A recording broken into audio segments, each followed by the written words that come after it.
Okay guys, exactly 10:30 in the morning. Ito na naman, humahagupit na naman yung bagyong Ulysses. So yan, kung makikita nyo, no? Sobrang lakas naman ng ulan, sobrang lakas lang hangin. Actually, hindi siya ganong dito nakikita yung lakas niya. Kasi naharangan siya ng ibang katabing bahay. Pero kung doong banda makikita nyo, ayan, ang lakas ng ulan, ang lakas ng hangin. Hindi tayo makalabas gaano kasi gawa nga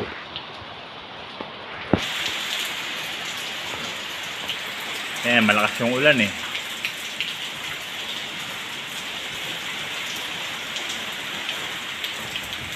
Ayan, malakas yung ulan, malakas yung hangin. So dito na lang muna tayo. I-monitor na lang natin dito yung situation sa lakas ng bagyong Ulysses.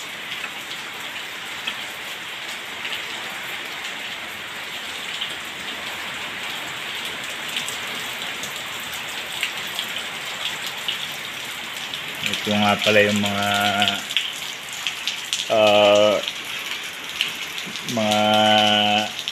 puno at saka halaman na napatubo ni mama. Sama na rin natin Ayan, may ubas, lemon, longgan, ano ba to, dragon fruit or cactus, and lansones. Meron tayong kiat-kiat at saka ito pa iba. Hindi ko alam kung mayroon pa tayong kasoy. Hindi pa na ipupunla yung kasoy. Grabe na naman siya. Bumira na naman yung Ulysses. So, awa ng Diyos, hindi tayo masyadong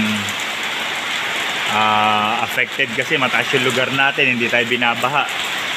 Medyo mataas yung area dito sa subdivision. Pagkatapos, kahit open field siya, wala namang ganong mga malalaking puno. Pero sa kapitbahay kanina, tumumba na yung yung mangga. Sayang lang yung mga bunga ng ubas natin. May hinog na eh. Sana naman hindi masira. Para hindi masayang. At paano sana may ma-harvest pa tayo. So yan lang muna guys, i-update ko kayo mamaya. Siguro before lunch or after lunch. Diyan magluluto muna ako ng ulam. Sige. Mamaya na ulit, bye bye.